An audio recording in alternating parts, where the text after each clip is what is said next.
Dance Revolution. So it's played with a dance mat. You step on the dance mat, and you try to match where the arrows are going. So this little kid is in Japan. He's obviously very good.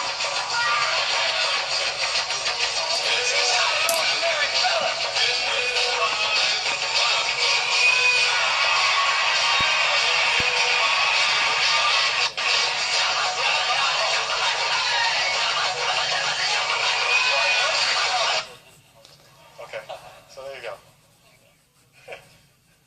So that's Dance Dance Revolution.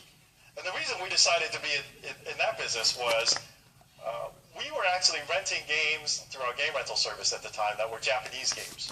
So not just American games, but there were certain games that were released only in Japan in Japanese languages that didn't get released in the United States. And we knew that there were people asking for those games because they would email us and say, hey, can we get DDR?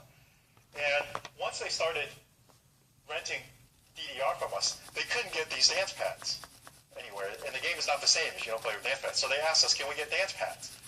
And so that was the first source of opportunity recognition for us, was just people asking us for a product that didn't exist. So we decided, well, let's get in the dance pad business. And we started to sell dance pads.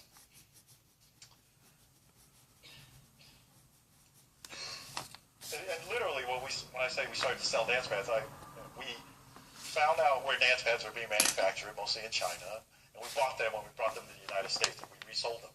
And that was our first pivot. And so when I talk about our first revenue opportunity, how Red Octane sees that was we simply imported, from other countries, other markets. We took a product that people wanted and just brought it to here, to our audience. It was relatively low risk, right? Because there was no R&D involved, no long process. It was a product that already existed in another country.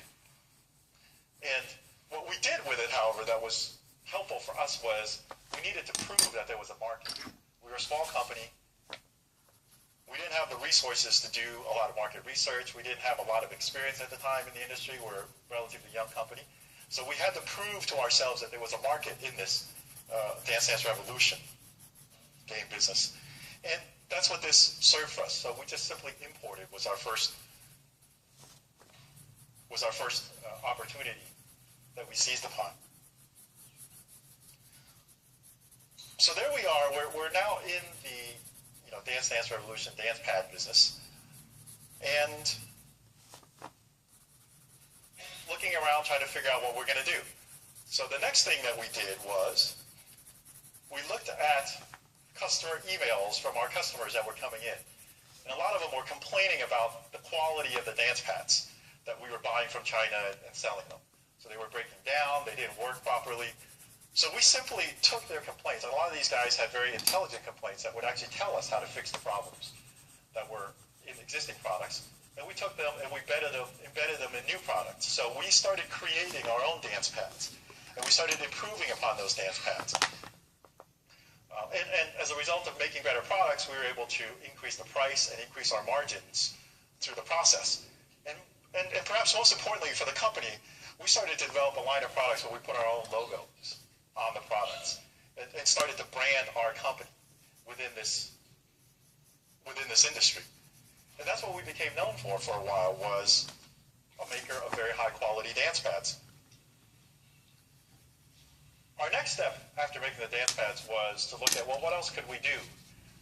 And so we thought about making games. We thought, well, we know how to make dance pads. Let's make dance games as well. We had ideas. Again, a lot of these came from customers about making better dance games. Some of them were quite simple. Just find songs that are English songs instead of J-pop songs or other songs and put them in the game.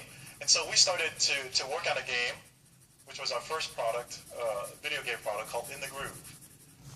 And it was a video game that, as you can see, plays very much like DDR, but more advanced for sort of hardcore dance game players. So we made a better product, and that was our second opportunity that we seized upon. The first one was we imported. The second one was we improved. So we were in the business. We got into the business through importing those products. Then we improved upon them and built better products that had higher margins. We were now doing a little bit of R&D and growing our R&D capacity in developing both software and hardware. We were now taking medium-sized risks instead of low risks because we were growing our business and we had a little bit more resource to be able to do that. We weren't doing full-blown large projects yet, but we were taking medium-sized risks. And most importantly to our company, at this stage of our opportunity, was we were building our own brand. Not just in the products, but in the company as well. So for us, we're there now. We're making our own branded products. We're making our own video games. But the big question for us was, how do we make music games popular in the US and Europe? They were enormously popular in Asia, but somehow that popularity hadn't translated to the United States.